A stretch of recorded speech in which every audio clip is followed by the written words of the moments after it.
Décomposition d'un nombre en produit de facteurs premiers. Niveau 3e. Ok.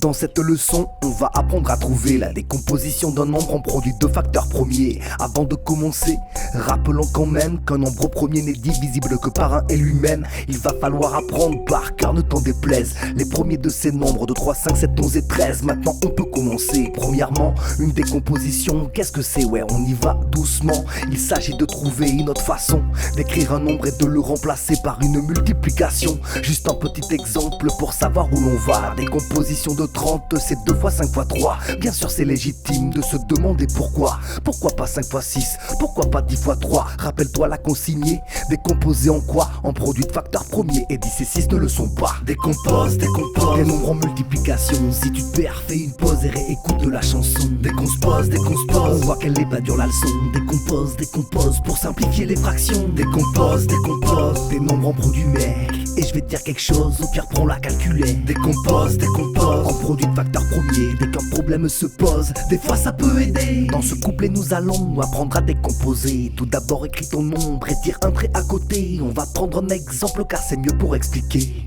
Pourquoi pas 50? Écris-le et tire un trait. Commence par le diviser par 2 car c'est le premier des nombres premiers. Ça marche bien, on voit que le résultat est entier. Ça marche bien, écris 2 à côté de 50 et pense à mettre le résultat en dessous de 50 et tu recommences. 25 n'est pas divisible par 2, alors essaie par 3 et tu vois que ça marche pas mieux. Maintenant essaie avec 5 vu que c'est le prochain nombre premier. Ça marche bien, tu mets 5 du bon côté de ton trait. Comme le résultat c'est 5, tu mets 5 en dessous de 25. Et puis tu recommences, tu le divises par 5. Ça marche bien, ça fait 1, c'est fini. Ça y est, à droite de ton trait t'as tous les diviseurs premiers. Décompose des nombres en multiplication. Si tu te perds, fais une pause et réécoute la chanson. Décompose, on voit qu'elle n'est pas dure la leçon. Décompose pour simplifier les fractions. Décompose des nombres en produit mec. Et je vais te dire quelque chose, au pire prends la calculette. Décompose en produit de facteurs premiers. Dès qu'un problème se pose, des fois ça peut aider. Une fois que t'as trouvé ta liste de diviseurs premiers, pour ta décomposition t'as plus qu'à les multiplier. C'est ainsi que 50 peut s'écrire 2 fois 5 fois 5. T'es prêt pour un deuxième exemple plus rapide et moins simple? 770 divise-le par 2, ça fait 385. Qu'avec 2 tu réessayes, ça marche pas comme avec 3. Avec 5 ça marche mieux, 77 se divise par 7. Ça fait 11, un nombre premier, c'est fini.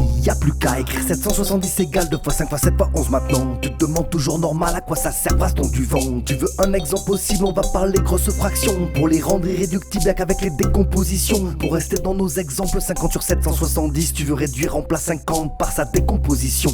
Et tu réitères avec 770, tu simplifies comme tu sais faire et t'as la solution. Décompose des nombres en multiplication. Si tu te perds, fais une pause et réécoute la chanson. Décompose, on voit qu'elle n'est pas dure la leçon. Décompose pour simplifier les fractions. Décompose des nombres en produit mec. Et je vais te dire quelque chose, au pire prends la calculette. Décompose en produit de facteurs premiers. Dès qu'un problème se pose, des fois ça peut aider.